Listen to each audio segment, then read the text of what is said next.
All right, hello everybody. This is JSN Classes and welcome to Humanities Pro Series. तो भाई again हमने Humanities Pro Series आज से start कर दी है एंड वर्ल्ड पॉलिटिक्स हम सबसे पहले लेकर आए हैं. सो वर्ल्ड पॉलिटिक्स में हम next chapter that is chapter 5 security in the contemporary world लेकर हम आ गए हैं आपके लिए. So watch this video till end. One short explanation as it is वैसे ही आपको लेक्चर्स मिलेंगे जैसे लास्ट फर्स्ट 4 चैप्टर्स में आपको मिले हैं. एक एक मतलब पार्ट में आपको फुल चैप्टर, राइट. सो पूरा लास्ट तक आपने वीडियो देखनी है. So what we are going to study in this chapter, ये हमारा टॉपिक चेकलिस्ट है, आप देख सकते हो. Meaning and types of security, traditional concept of security, non traditional notions of security, new sources of threats, cooperative security, India's security strategy. बिल्कुल यही topic हमने पूरे चैप्टर पूरे पार्ट में वन शॉर्ट एक्सप्लेनेशन वाले पार्ट में इसी पार्ट में कवर करने हैं. लास्ट तक देखो, आपको मजे आ जाएंगे, बढ़िया तरीके से समझ आ जाएगा ये वाला चैप्टर. बिल्कुल. तो फर्स्ट ऑफ ऑल हम समझेंगे that is meaning of security. Security की meaning at its most basic, security implies freedom from threats, right. देखो मोस्ट बेसिक डेफिनेशन है सिंगल लाइन में, security refers to the freedom from threat. ये भी आप लिख सकते हो एंड ये भी आप लिख सकते हो, security implies freedom from threat. समझ पा रहे हो? सिक्योरिटी किस चीज पे इंप्लाई करती है? Freedom from threat. मान लो कि कोई भी खतरा है, उस खतरे से आजादी दिलवाने को और मिलने को सिक्योरिटी ही तो कहा जाता है, राइट. लेट से आपका पर्सनल फोन है, राइट, उसमें आपका पर्सनल डेटा वगैरह सब कुछ है, तो उसमें आप एक पासवर्ड पैटर्न टाइप से कुछ तो लगाते हो ना, राइट, ताकि कोई भी आसानी से उसको ओपन ना कर पाए. Simple, right. अब यहां पर आप कनेक्ट कर पा रहे होगे कि हाँ, सिक्योरिटी का मतलब है it's refers to the freedom from threats. I hope आपको समझ आ गया हो. तो थोड़ा ब्रॉडली हम समझेंगे सिक्योरिटी से हम कैसे निपटें और सिक्योरिटी से कैसे आजादी पाई जाती है और क्या सिक्योरिटी मतलब 100% चल पा रही है. इस चीज को हम पूरे मतलब चैप्टर में मतलब समझेंगे, राइट. ह्यूमन एग्जिस्टेंस, ह्यूमन की एग्जिस्टेंस में and the life of a country, जो भी कंट्री की लाइफ है, आर फुल ऑफ थ्रेट. बिल्कुल आप सब एक बात अच्छे से जानते हो, आप सब भी ह्यूमन हो और हम सब भी, we are all the human, right. हमारी पूरी लाइफ में ही मतलब इनसिक्योरिटी है. कैसे? थ्रेट से भरी हुई हमारी लाइफ है. हमें नहीं पता कि कब क्या हो जाए. क्या हमें पता है? हम मतलब कभी भी हम जा रहे हैं, हम कहीं भी कुछ भी एक्टिविटी कर रहे हैं, कब क्या हो जाए हमें बिल्कुल नहीं पता. लेट से अभी मैं आपको पढ़ा रहा हूँ, ऊपर से लेंटर गिर जाए, क्या मुझे पता है? भगवान ना करे ऐसा हो, बट स्टिल फिर भी एक कॉन्सेप्ट क्लियर करने के लिए एक लाइन आपको समझनी है. ह्यूमन की एग्जिस्टेंस ही खतरे से बढ़ी हुई है भाई, राइट. इस चीज को भी आपने समझना है. अब देखो, कुछ थ्रेट ऐसे होते हैं जिन पर अगर एक्शन नहीं लिया ना तो बहुत मुसीबत बढ़ जाती है, राइट. कोर वैल्यू को मतलब वो इम्पैक्ट कर सकते हैं. जैसे लेट से कंट्री की कोर वैल्यू, कंट्री की सोवरेनिटी, कंट्री की इंडिपेंडेंसी, कंट्री के रूल्स वगैरह, ओवरऑल जितनी भी चीजें होती है ना, वो भी खराब हो सकती हैं, राइट. अभी हम सिक्योरिटी के डायमेंशंस पढ़ेंगे पॉलिटिकल कंटेक्स्ट में. वैसे हमें डीपली नहीं जाना. सिक्योरिटी मतलब एक जो हम अपने फोन में पासवर्ड लगाते हैं पर्सनल फोन को सिक्योर रखने के लिए, एक वो सिक्योरिटी होती है. जैसे लेट से हमारी इंडस्ट्री चल रही है, हमने गार्ड वगैरह हायर करके अपने गेट कीपर टाइप से खड़ा कर दिया ताकि कोई मतलब वैसे कोई लाइक टेररिस्ट वगैरह ना आ पाए या कोई ऐसा पर्सन ना आ पाए जो कि हमारे डिपार्टमेंट को, हमारी इंडस्ट्री को गलत कर पाए, राइट. आई होप आप समझ पा रहे हो. लेकिन यहां पर हमें पॉलिटिकल कंटेक्स्ट को पकड़ना है. बच्चों ध्यान से समझो, पॉलिटिकल कंटेक्स्ट है, बहुत इजी चैप्टर है, सिंपल. अब आपने समझना है, देखो, but in actually relates only to extremely dangerous threat. Actually हम डेंजरस थ्रेट को ही रिलेट कर पाते हैं. डेंजरस थ्रेट का मतलब है जो बहुत ज्यादा डेंजरस खतरनाक खतरे होते हैं जो, राइट. जैसे लेट से मान लो आप अपने क्लास में या फिर अपने रूम में पढ़ाई कर रहे हो, एकदम से कोई ऐसा मतलब जानवर आ जाए, वैसे नहीं आएगा, भगवान ना करे ऐसा आए, यार आप डर जाओगे, राइट. अगर आपने सिक्योरिटी नहीं रखी अपने घर के बाहर तो बिल्कुल कोई ऐसा पर्सन आ जाएगा जो आपको नुकसान पहुंचा जाएगा। ये पर्सनल सिक्योरिटी की बात हो गई, राइट। अगर हम बात करें कि भाई जैसे मान लो अभी इस टाइम पर इजराइल ने लेबनान पर बहुत तगड़े लेवल पे इम्पैक्ट मतलब कि इन्वेड कर रखा है, हमला कर रखा है, लेबनान की हालत खराब हो रखी है, राइट। वो एक थ्रेट, एक्सटर्नल थ्रेट है जो बाहर से मतलब आता है, सिंपल मिलिट्री या फिर किसी मिलिटेंट के थ्रू, कुछ भी व्हाटएवर समझने के लिए कर सकते हो इतना। बट हाँ, कुछ डेंजरस थ्रेट्स होते हैं, that is threats that could so endanger core value, जो हमारी कोर वैल्यू को एंडेंजर्स करते हैं, that those value would be damaged beyond repair if we did not do something to deal with the situation, right। अगर action नहीं लिया कुछ मतलब डेंजरस थ्रेट से तो भाई ये बहुत ज्यादा खतरनाक साबित हो सकता है हमारे देश के लिए, राइट। कहने का मतलब ये है कि अगर इस पर एक्शन नहीं लिया तो ये हमारे कोर वैल्यूज पर इंपैक्ट पहुंचा सकते हैं, राइट। इस पर सिक्योरिटी इंश्योर करनी very important, very mandatory, right. बहुत इंपॉर्टेंट भी है और बहुत जरूरी भी है, दोनों बातें आपने समझनी है, राइट। आई होप आप समझ पा रहे हो सिक्योरिटी का मतलब क्या है एक वर्ल्ड पॉलिटिक्स, पॉलिटिकल कंटेक्स्ट के पर्सपेक्टिव से, राइट। देखो ये बहुत इजी लैंग्वेज में आपने ना मीनिंग समझनी है, बिल्कुल घबराना नहीं है।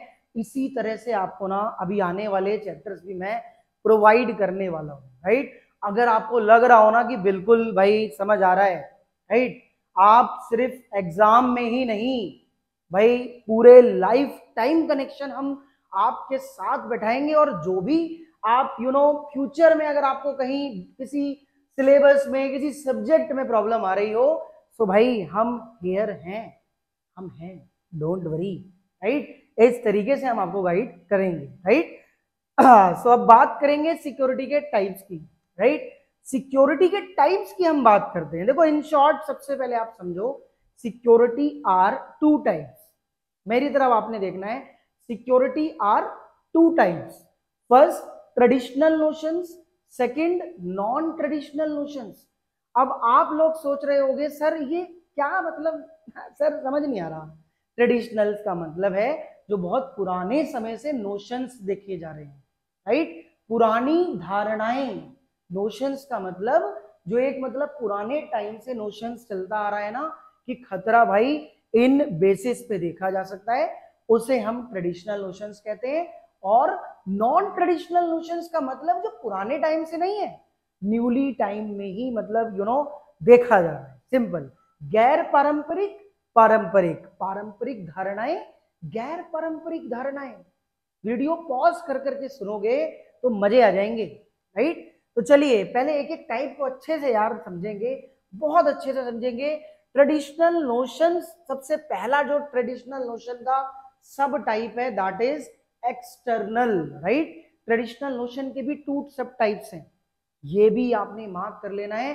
ट्रेडिशनल नोशंस आर टू सब टाइप्स। आई होप बहुत मजे आ रहे हैं और समझ आ रहे हैं, राइट। एक्सटर्नल जो है फर्स्ट सब टाइप है किसका, ट्रेडिशनल नोशन का। कैसे कैसे सर बताओ जल्दी। In the traditional conception of security, traditional conception of security के अंदर greatest danger to a country is from military threat, right.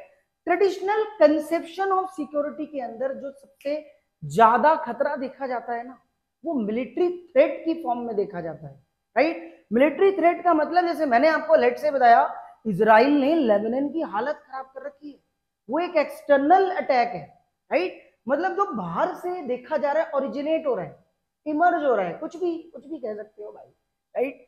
तो भाई देखो ये जो ट्रेडिशनल कंसेप्शन है ना, greatest danger to a country, country के लिए एक अच्छा खासा डेंजर साबित हो सकता है, किसकी फॉर्म में, मिलिट्री थ्रेट्स की फॉर्म में, right. And the source of this danger is another country which by threatening action endangers the core values. बेटा ये केयर नहीं है, कोर है, this is point to be noted, सही से कर लेना।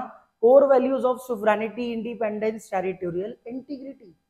अगर मान लो किसी कंट्री से किसी कंट्री में अटैक होता है तो उस कंट्री की कोर वैल्यू पर इंपैक्ट पड़ता है। अभी हमने देखा ना कि अगर सरकार ने एक्शन नहीं लिया तो कोर वैल्यूज डैमेज हो सकती हैं, राइट। और अगर उस सिचुएशन में हमने कुछ नहीं किया तो भाई ये चीज एज इट इज रहेगी और आने वाले समय में बढ़ती जाएगी, राइट। और भाई देखो इम्पैक्ट इन चीजों पर पड़ता है, कंट्री की सोवरेनिटी पर, कंट्री की इंडिपेंडेंसी पर, टेरिटोरियल इंटीग्रिटी पर। टेरिटरीज की जो इंटीग्रिटी है ना, जैसे इंडिया यूनियन ऑफ स्टेट्स के साथ मिलकर बना है। How many countries in how many states of India, how many states in India, there are 29 states in India, right. इस तरीके से आपने करना है। अगर किसी स्टेट पर कोई मिलिट्री थ्रेट लाइक बाहर की कंट्री से मतलब देखा जाता है तो भाई कंट्री की सोवरेनिटी, कंट्री की इंडिपेंडेंसी एंड कंट्री की इंटीग्रिटी, टेरिटोरियल, इस पर मतलब इम्पैक्ट पड़ता ही है, राइट। अब गवर्नमेंट के पास रिस्पॉन्ड करने के लिए क्या क्या रहता है, क्या चॉइसेस रहती है? तो in responding to the threat of war a government has 3 basic choices, right. अब भाई बिल्कुल सिंपल बात है कि अगर भाई घर में शेर घुस आया है तो अब भाई उसे निकालना है, राइट। डर के भागना नहीं है, या फिर कुछ तो करेंगे यार, या तो डिफेंड करेंगे, रोकेंगे, या कुछ जैसे मर्जी, जस्ट फॉर एन एग्जांपल। लेकिन यहाँ पर पॉलिटिकल कंटेक्स्ट है, अपना टॉपिक शिफ्ट मत करना और बिल्कुल वीडियो जब ही ऑन करना जब लास्ट तक देखना, राइट। समझो गवर्नमेंट के पास 3 बेसिक चॉइसेस होती हैं एक्सटर्नल थ्रेट से निपटने के लिए। This is point to be noted. बाहर वाले थ्रेट से किस फॉर्म में आता है वो? Military threat. 1 मार्कर क्वेश्चन आने के चांसेस रहते हैं। जैसे एक तो टू सरेंडर, या तो गवर्नमेंट सरेंडर कर देगी या फिर उसको रोकेगी, टू प्रिवेंट या टू डिफेंड, राइट। तो ये 3 चॉइसेस होती हैं गवर्नमेंट के पास रिस्पॉन्ड करने की, राइट। आई होप समझ पा रहे हो। टू सरेंडर, या तो सरेंडर कर देंगे, हाथ कर लेंगे खड़े, भाई नहीं, ठीक है, हमारी हिम्मत नहीं है। टू प्रिवेंट, टू प्रिवेंट मतलब रोकना, सिंपल। टू डिफेंड, डिफेंड का मतलब उस चीज को निपटना, उस चीज को डिफेंड करना, राइट। तो आई होप आपको ये तीनों चॉइस मतलब समझ आ रही है। गवर्नमेंट के पास ये तीनों बेसिक चॉइस होती है, सिंपल, राइट। आई होप आप ये सारी चीज समझ पा रहे हो। Therefore, security policy is concerned with preventing war, which is called deterrence. And अब आपने सुनो, राइट, ये 3 बेसिक चॉइसेस तो आपको क्लियर है। अब आपने एक चीज समझनी है, एक्सटर्नल थ्रेट के, देखो ईटी का मतलब है एक्सटर्नल थ्रेट। एक्सटर्नल थ्रेट के टोटल 4 कंपोनेंट्स होते हैं। कितने कंपोनेंट्स होते हैं गाइस? 4। यहां पर मैंने शॉर्ट में लिख दिया, गंदी सी राइटिंग में, समझ जाना, right. External threat are 4 component. Is that clear? ये समझ पा रहे हो कौन कौन से? Deterrence, defence, balance of power, alliance building, right. अब डेटरेंस का मतलब क्या है समझो। Therefore, security policy is concerned with preventing war, which is called deterrence. Deterrence का मतलब है वॉर को प्रिवेंट करना, वॉर को रोकना, राइट। वॉर को मतलब डेटरेंस का मतलब एक तरीके से ये भी होता है डराना टाइप से। जैसे कोई एक्सटर्नल अटैक कर रहा है तो हम मतलब उसको अपने वेपन्स दिखा के, अपनी स्ट्रॉन्गनेस दिखा के रोक सकते हैं, डरा सकते हैं। डेटरेंस का मतलब है डराना टाइप से, राइट। विद लिमिटिंग और ending war, which is called defence.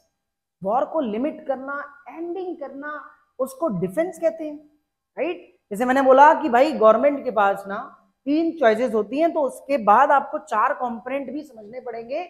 External के 4 कंपोनेंट होते हैं। कई बार स्पेसिफिक कंपोनेंट बेस पर क्वेश्चन आने के चांसेस रहते हैं। तो भाई डेटरेंस को समझ लेना, डिफेंस को समझ लेना, and then traditional security policy as a third component called balance of power, means to build up once military power, economic, technological power.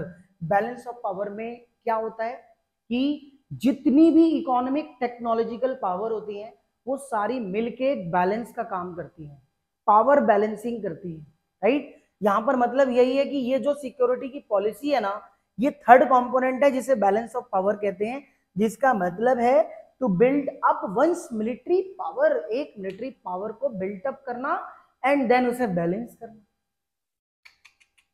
Power is like seesaw, right, ये आपने समझना है।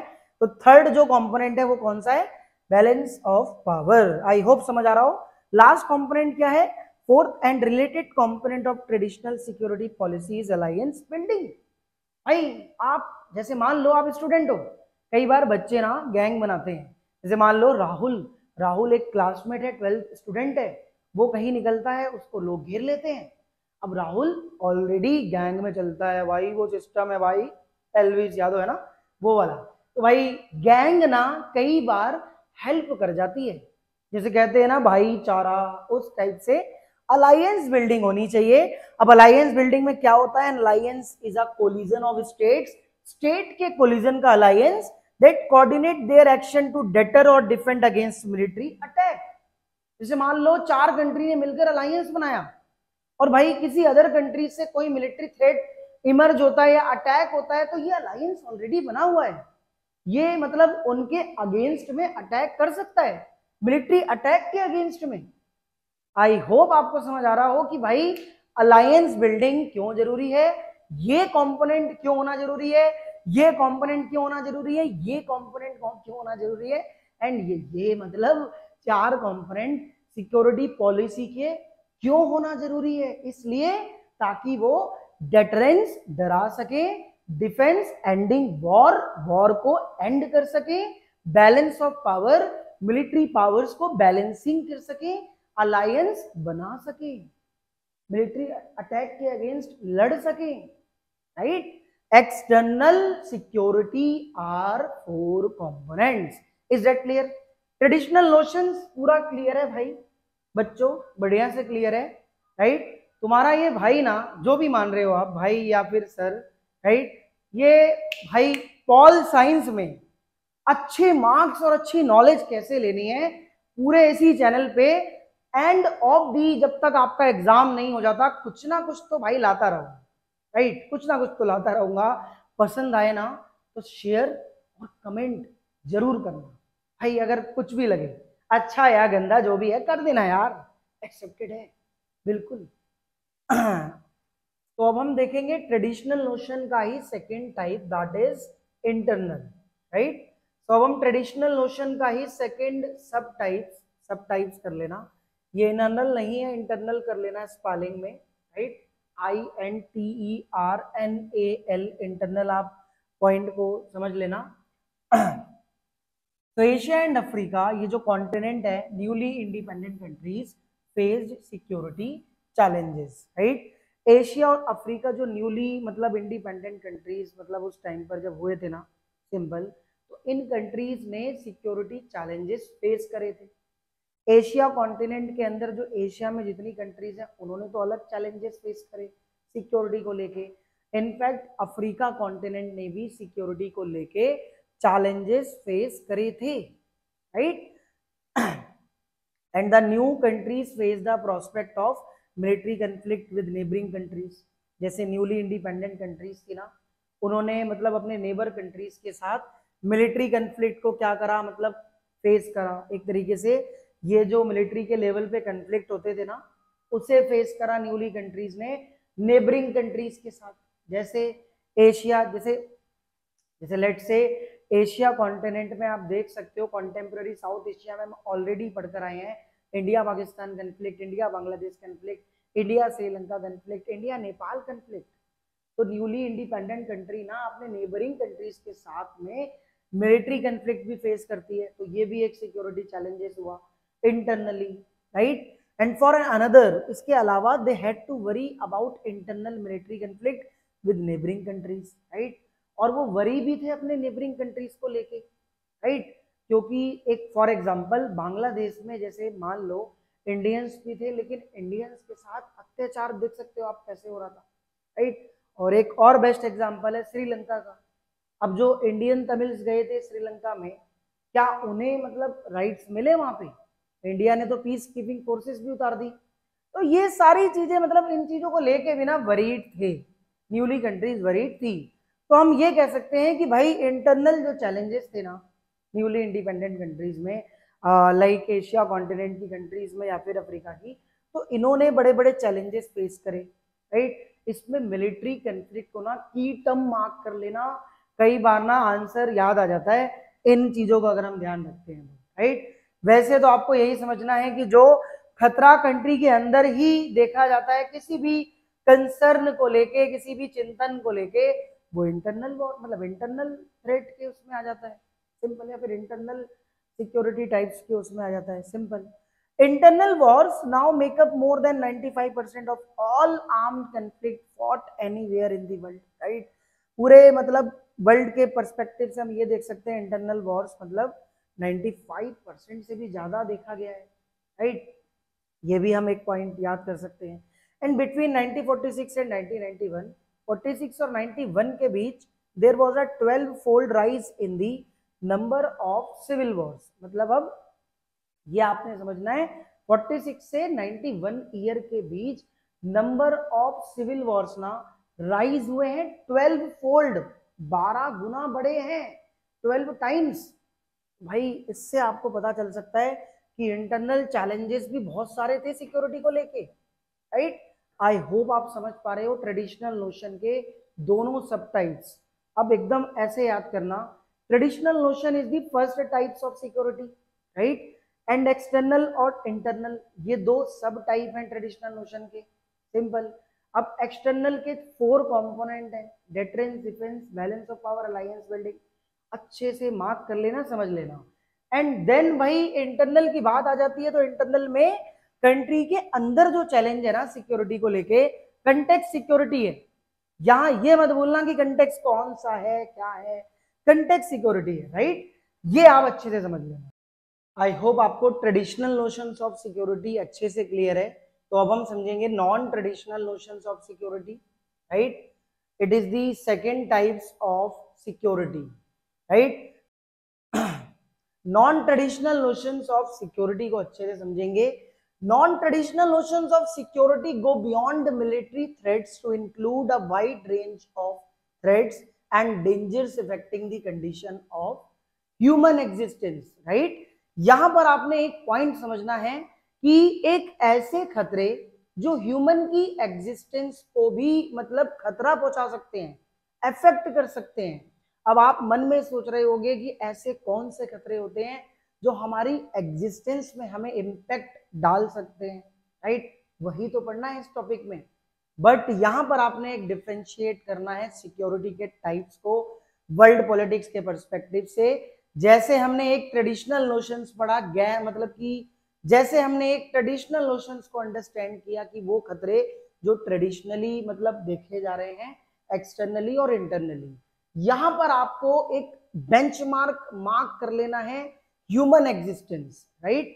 या फिर याद करने के लिए काफी है कि मान लो हम सारे ह्यूमंस हैं, we are all the humans. अब हमें कई चीजों से खतरा हो सकता है, राइट? एक वर्ल्ड के पर्सपेक्टिव से, पूरे विश्व के पर्सपेक्टिव से ह्यूमन की एग्जिस्टेंस को कौन कौन से खतरे इफेक्ट करते हैं, इस टॉपिक में हम ये समझेंगे, राइट?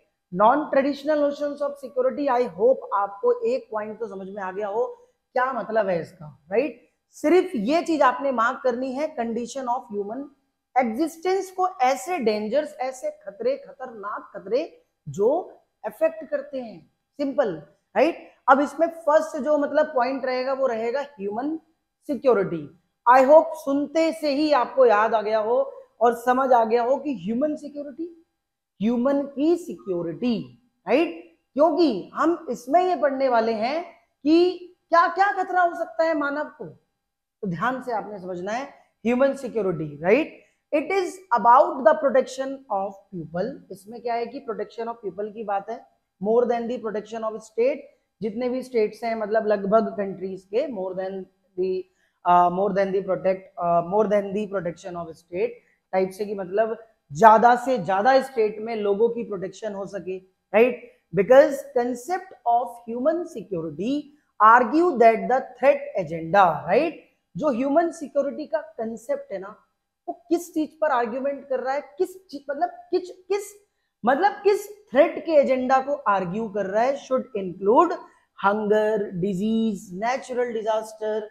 मतलब आप ये देख सकते हो, इन शॉर्ट भाई घबराओ मत, कहने का मतलब ये है कि जो कंसेप्ट है ना ह्यूमन सिक्योरिटी का, राइट, उसमें हम ये सारे खतरे कंसीडर करते हैं, राइट? उसमें हम ये सारे खतरे कंसीडर करते हैं भाई, राइट? अब भाई ह्यूमन की मतलब एग्जिस्टेंस में या तो उसको खतरा हो सकता है हंगर, हंगर मतलब लेट से हंगर हार्डशिप आ गई, इकोनॉमिक पैसे नहीं है, हम कोई चीज खरीद नहीं सकते, हमारे कंट्री में बहुत सारी दिक्कतें हैं, तो एक तो वो खतरा हो सकता है, भूखे मर जाएंगे लोग, राइट। या फिर कोई बीमारी आ गई, डिजीज कहीं और से, लेट से कोविड-19, सिंपल। देखो आप पूरा वर्ल्ड कोविड-19 से पूरे वर्ल्ड में ह्यूमन सिक्योरिटी पे कितना ज्यादा थ्रेट आ गया था, राइट। अब आप कनेक्ट कर पा रहे हो कि हाँ कहने का मतलब क्या है। या फिर नेचुरल डिजास्टर, सुनामी आ जाना, फ्लड आ जाना टाइप से, ये सारी चीज, because this kill far more people than war, genocide, terrorism combined. ये सारे खतरे भी मतलब ह्यूमन की एग्जिस्टेंस में इन्वॉल्व होते हैं, इनसे भी लोगों को खतरा हो सकता है। इसलिए हम नॉन ट्रेडिशनल वाले कंसेप्ट में ना ह्यूमन के एग्जिस्टेंस को पकड़ते हैं कि मानव जाति की एग्जिस्टेंस में जो इंसानों को या फिर मानव को, ह्यूमन बींग्स को किन किन चीजों से खतरा हो सकता है, वो पॉइंट है, राइट। अब क्या है कि इन सबको ना प्रोटेक्शन करना, इन सब, अब क्या है कि इन सब में ना लोगों की प्रोटेक्शन करनी है, सुरक्षा करनी है, राइट। लेकिन आपने समझना है कि हाँ ये खतरा हो सकता है। एंड देन ग्लोबल सिक्योरिटी हम पढ़ेंगे, दूसरा पॉइंट नॉन ट्रेडिशनल का ये भी है, ग्लोबल लेवल पे सिक्योरिटी, वर्ल्ड में security, right. The idea of global security emerge in the 1990s। देखो 1 मार्कर क्वेश्चन है, ये आइडिया कब इमर्ज हुआ था? 1990s में, in response to the global nature of threat such as global warming, international terrorism, health epidemics like AIDS and bird flu, so on। मतलब ये idea भी जब आया, जब भाई कहते हैं ना चोट लगेगी तभी याद आएगी डॉक्टर की, राइट। इस तरीके से क्या हुआ कि इस टाइम पे ये आइडिया ओरिजिनेट इसलिए हुआ क्योंकि वर्ल्ड में ना बहुत सारी चीजें मतलब हो रही थी इन टाइप से, कि मतलब थ्रेट आ रहे थे, इंटरनेशनल टेररिज्म, हेल्थ एपिडेमिक्स, मतलब तमाम तरीके की वायरस, तमाम तरीके की बीमारियां, right. No country can resolve this problem, और कोई भी कंट्री इन प्रॉब्लम्स को रिजॉल्व नहीं कर पा रही थी। For example due to global warming, global warming की वजह से sea level rise of 1.5 2.0 metre, मतलब इससे इतना हो गया। अब आप समझ सकते हो जब लेवल बढ़ेगा तो मुसीबतें भी तो बढ़ेंगी। Would flood 20% of Bangladesh, in undate most of the Maldives, threaten nearly half of the population of Thailand। Thailand में लगभग आधी पॉपुलेशन हो गई थी। मतलब जब यहाँ पर डिजास्टर आया, जब यहाँ पर मुसीबत आई, तभी ग्लोबल सिक्योरिटी की प्रोटेक्शन की याद आई, right.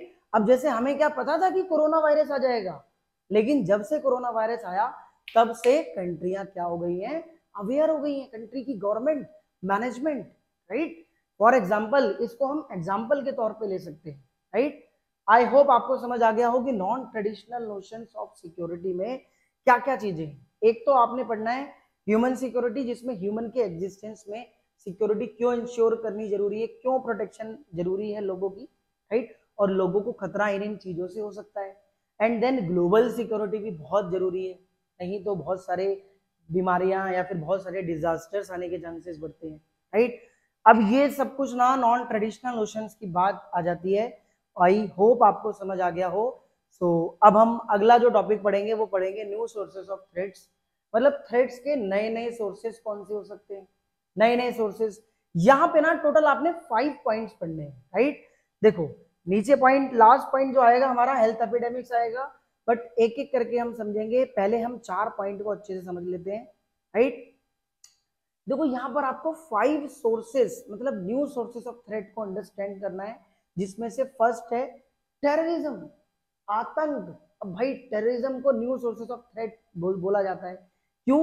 It refers to political violence that target civilian deliberately indiscriminately. क्या है कि कोई भी टेररिस्ट जब निकलता है ना, तो मतलब टारगेट बना लेता है कि किस कंट्री में हमें कहाँ पर कैसे अटैक करना है, किसके थ्रू करना है, क्या प्लेस करना है, बॉम्बिंग प्लेस टाइप से, ये सब कुछ, राइट। तो वो टारगेट पहले से ही बना लेते हैं, यहाँ पर हमें मतलब कुछ करना है, मतलब कि एक तरीके से दिक्कत है कि यहाँ पर हमें मतलब लाइक खतरा,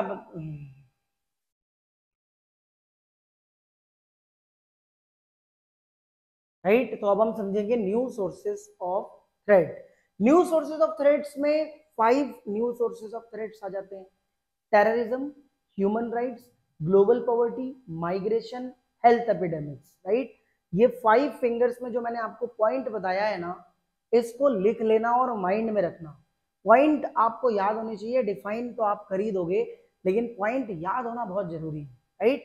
अब देखो टेररिज्म का मतलब सब जानते हैं, आतंक, simple. It refers to political violence that targets civilian deliberately and indiscriminately. क्या है कि ये जो टेररिज्म है ना, ये क्या है, पॉलिटिकल वायलेंस क्रिएट करता है, टारगेट पहले से बना लेते हैं। मतलब लेट से किसी कंट्री से कोई आतंकवादी आ रहा है तो भाई वो पहले से ही टारगेट बना लेगा कि इस कंट्री के स्टेट में ऐसे हमला करना है, इस तरीके से वायलेंस वाली सिचुएशन क्रिएट करनी है, राइट।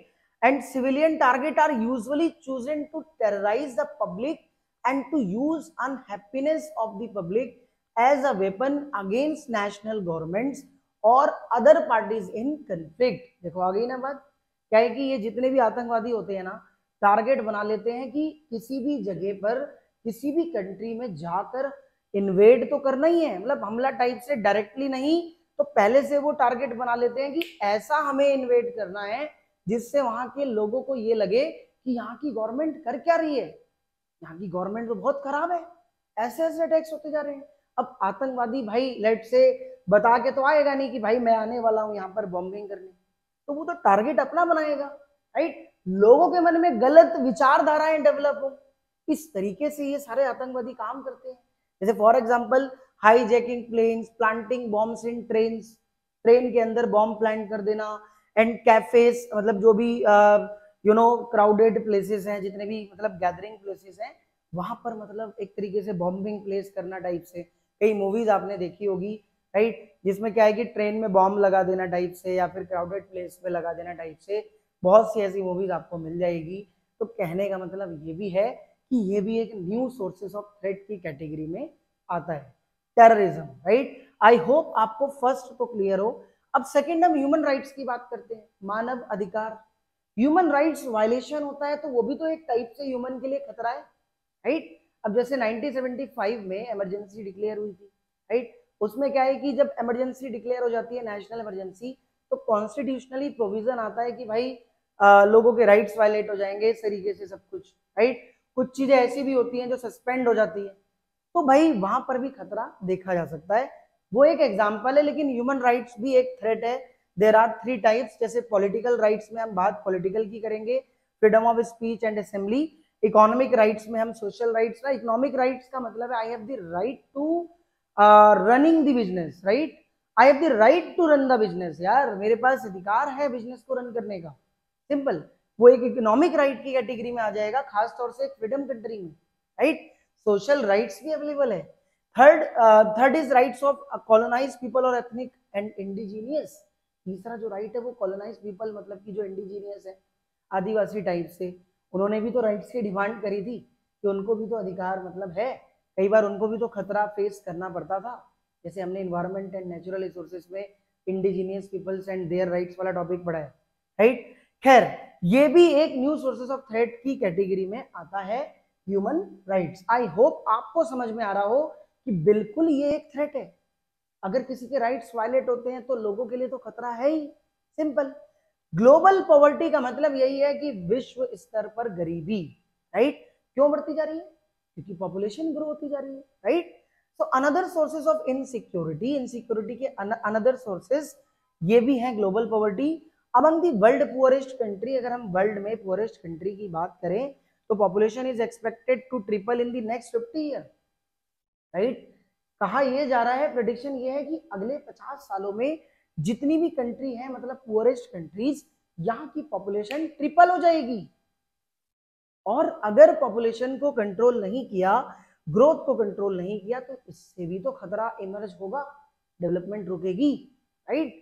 प्रोडक्शन लेवल पे दिक्कत आएंगी, सब्सिस्टेंस क्राइसिस आएगा, right. Currently half of the world population growth occurs in just 6 country. आज के समय में पूरे वर्ल्ड की जो पॉपुलेशन है ना, और पूरे वर्ल्ड में सबसे ज्यादा जो पॉपुलेशन है वो इन 6 कंट्री में है, that is India, China, Pakistan, Nigeria, Bangladesh, Indonesia. तो मतलब आप देख सकते हो कि वर्ल्ड में लगभग आधी जनसंख्या तो यहीं पर है, जहां पर पॉपुलेशन ग्रोथ पर कोई ध्यान नहीं दे रहा, simple.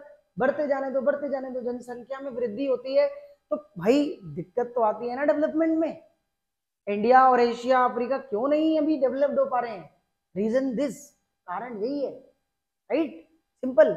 Sub Saharan Africa which is also poorest region of the world, भाई सब सहारन अफ्रीका वाला रीजन भी पुअरेस्ट की कैटेगरी में आता है, सिंपल। तो ग्लोबल पॉवर्टी भी एक खतरा है, सिंपल, राइट। आई होप आपको समझ आ रहा हो। अब बात करेंगे माइग्रेशन। देखो माइग्रेशन भी आपको समझना है। Poverty in the south has also led to large scale migration to seek a better life, especially better economic opportunities in the north। क्या है कि लोग नॉर्थ छोड़ के क्या है कि लोग साउथ छोड़ के नॉर्थ के अंदर क्यों जाते हैं, राइट। इसलिए जाते हैं क्योंकि नॉर्थ डेवलप्ड कंट्री है, right.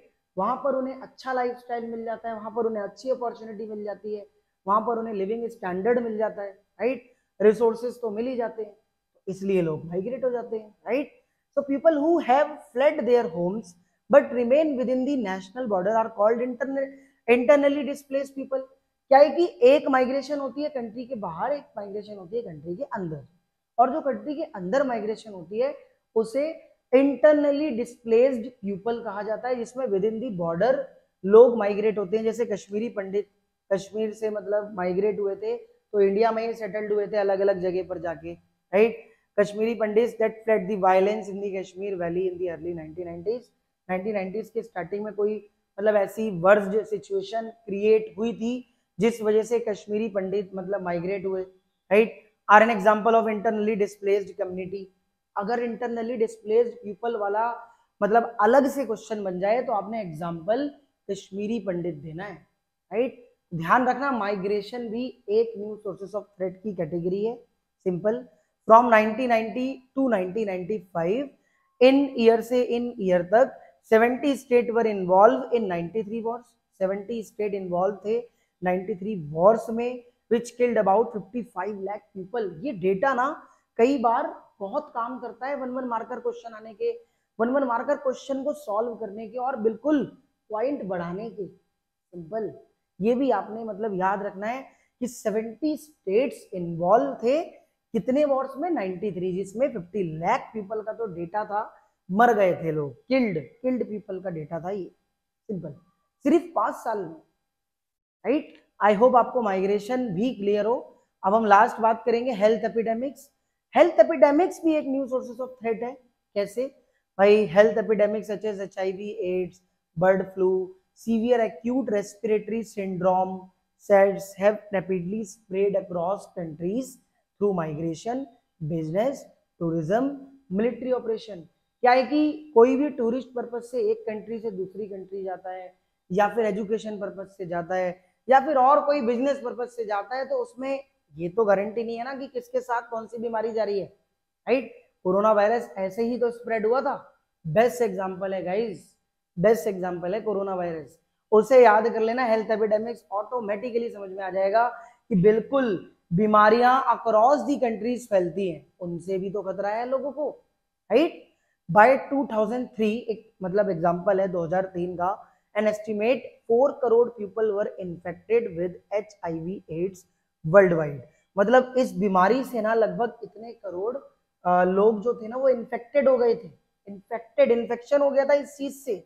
2/3 of them in Africa, Africa में 2/3 लोग, and half of the rest in south Asia, south Asia में आधे लोग थे, अफ्रीका में 2/3 मतलब लोग थे। अब 2/3 हाफ इसका कर लेना 4 करोड़ का, तो आप खुद समझ जाओगे कि यार इतनी वर्ल्ड वाइड लेवल पे बीमारियां फैल गई थी, इससे इस बीमारी से इन्फेक्टेड हो गए थे लोग। तो भाई ये भी तो एक खतरा हुआ ना ह्यूमन के एग्जिस्टेंस में, right. So 1990s Britain has lost billion of dollars of income during an outbreak of the mad cow diseases। मतलब ब्रिटेन को ना बहुत सारे बिलियंस ऑफ डॉलर्स का लॉस हुआ था मैड काउ डिजीज से, राइट। मैड काउ डिजीज का मतलब होता है पागल गाय का रोग, उनकी बीमारी, उसके चक्कर में ब्रिटेन को लगभग मतलब बिलियंस ऑफ डॉलर्स का नुकसान हुआ था। And bird flu shut down supplies of poultry export from several Asian countries, right.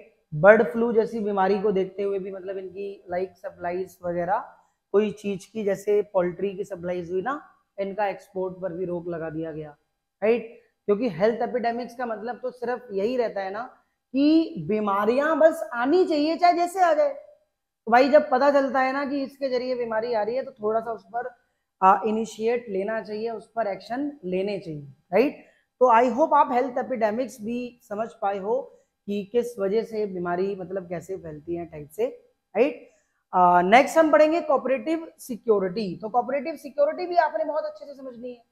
Cooperative security का मतलब होता है कि ऑर्गेनाइजेशन, चाहे वो गवर्नमेंट ऑर्गेनाइजेशन हो या फिर नॉन गवर्नमेंट ऑर्गेनाइजेशन हो, राइट, वो किस चीज का मतलब काम करते हैं, कॉपरेट करते हैं मिलकर। अब सबसे पहले हम गवर्नमेंट ऑर्गेनाइजेशन की बात करेंगे।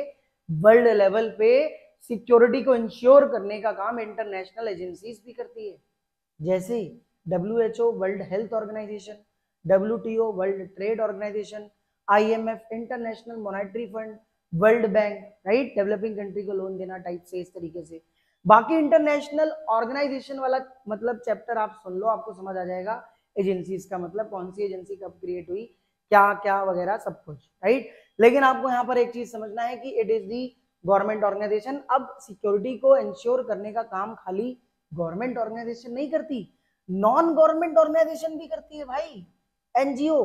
कैसे? लाइक एमनेस्टी इंटरनेशनल जैसे हुआ, ह्यूमन राइट्स वॉच, मानव को अधिकार देने का काम, Red Cross, private foundations and charities, religious organisations, trade unions, association, social development organisation, businesses and corporations, great personalities, Mother Teresa, Nelson Mandela जैसे ग्रेट पर्सनालिटीज में Mother Teresa ने भी ये काम किया था, NGO चलाना, चैरिटीज वगैरह चलाना टाइप से, इस तरीके से। भाई ये भी एक तरीके से सिक्योरिटी को इंश्योर करने का काम करते हैं। Is that clear, right? तो ये आपको समझना है। लास्ट टॉपिक में हम समझेंगे इंडिया की सिक्योरिटी स्ट्रेटेजी क्या रही है, सिंपल, राइट। तो India security has 4 broad component, 4 broad component देखे जाते हैं, राइट। तो भाई इंडिया की सिक्योरिटी स्ट्रेटेजी क्या थी, इस चीज को हम समझेंगे। तो अब हम समझेंगे इंडिया सिक्योरिटी स्ट्रेटेजी को, इंडिया की सिक्योरिटी को लेके स्ट्रेटेजीज क्या क्या मतलब थी, सिंपल। तो first of all India security has 4 broad component, 4 component में बेस्ड है, जिसमें फर्स्ट कंपोनेंट है strengthening its military capabilities, military capabilities को स्ट्रेंथन करना, बढ़ाना टाइप से। Second component of India security strategy has been to strengthen international norms, international institution to protect its security interest। भाई दूसरा जो कंपोनेंट मतलब था ना इंडिया का सिक्योरिटी स्ट्रेटेजी को लेके, वो ये था कि इंटरनेशनल इंस्टीट्यूशंस के साथ जो भी उनके नॉर्म्स हैं उनके साथ मतलब जुड़ो, उनसे मतलब एक टाइप से अपील करो कि भाई सिक्योरिटी को लेके थोड़ा सा हेल्प करे, सिक्योरिटी प्रोटेक्शन, पीपल्स की प्रोटेक्शन करे, इस टाइप से, राइट। सीधा साधा एग्जांपल आप ऐसे समझना यार कि मतलब स्ट्रेंथन करना, बाहर के एजेंसीज के साथ खुद को कोलैबोरेट करना ताकि प्रोटेक्शन हो सके और सिक्योरिटी इंश्योर हो सके, simple. Third component Indian security strategy is geared towards meeting security challenges with in the country. Third component ये था कि जो भी सिक्योरिटी को लेकर चैलेंजेस आ रहे हैं ना कंट्री के अंदर, उन पर मीटिंग्स होनी चाहिए, उन पर डिसीजंस लिए जाने चाहिए कि जो भी चैलेंज आ रहे हैं ना, जैसे टेररिज्म फैल रहा है इंटरनली, कोई भी वॉर हो रही है सिविल वॉर टाइप से कुछ भी, राइट, उस पर मीटिंग हो, उस पर थोड़े डिसीजंस ले ताकि वो भी प्रॉब्लम रिजॉल्व हो सके। तीसरी स्ट्रेटेजी ये थी। चौथी और finally there has been attempt in India to develop its economy in a way that the vast mass of citizens are lifted out of poverty, misery, huge economic inequalities are not allowed to exist। भाई देखो चौथी और सबसे अच्छी बात ये है कि अपनी इकोनॉमी को डेवलप करने का डिसीजन, राइट, और वो एक ऐसे वे में किया जाए ताकि बड़े से बड़े मतलब लेवल पे सिटीजन्स को अकोमोडेट करके पॉवर्टी से बाहर निकाला जाए, लिफ्ट आउट किया जाए गरीबी की रेखा से बाहर, right, and huge economic inequalities जितनी भी है वो एग्जिस्ट ना हो बड़े लेवल पे। इकोनॉमिक इनइक्वालिटीज मतलब आर्थिक असमानताएं, जैसे upper level lower level type से ये है ना कि यार तू क्या है, तू तो मजदूर है, इस टाइप से इनइक्वालिटीज नहीं होनी चाहिए। अभी देखो सिक्योरिटी के डायमेंशंस पे जरूरी नहीं है कि भाई देखो बम फूट गया या फिर शेर आ गया या फिर किसी ने अटैक कर दिया, सिक्योरिटी तो किसी भी डायमेंशंस पे देखी जा सकती है। अब कंट्री तो इनिशिएटिव डिसीजन यही लेगी ना, सिक्योरिटी को लेकर स्ट्रेटेजी यही बनाएगी ना कि भाई कैसे प्रोटेक्शन होनी चाहिए, क्या क्या इनिशिएटिव्स लिए जाने चाहिए, क्या क्या हमारे मतलब कोलैबोरेशन किन किन के साथ कैसा होना चाहिए इंटरनेशनली और नेशनली, राइट। आई होप आपको समझ आ गया हो पूरा chapter security in the contemporary world. अब एक बार में फ्लरिश कर दें। इन शॉर्ट, हमने इस चैप्टर में सबसे पहले मीनिंग ऑफ सिक्योरिटी को अच्छे से समझा, and then types of security, two types, एक ट्रेडिशनल नोशंस और एक नॉन ट्रेडिशनल नोशंस। फिर हमने न्यू सोर्सेज ऑफ थ्रेट्स को अच्छे से समझा, फिर हमने कोऑपरेटिव सिक्योरिटी देखा, और फिर लास्ट में हमने इंडिया की क्या सिक्योरिटी को लेकर स्ट्रेटेजी थी, 4 कंपोनेंट के बेस्ड, इन्हें भी बहुत अच्छे से समझा, राइट। आई होप आपको समझ आ गया हो। This was all about the security in the contemporary world. Thanks for watching. बाकी आप भाई देख ही रहे हो, right. God bless you all student.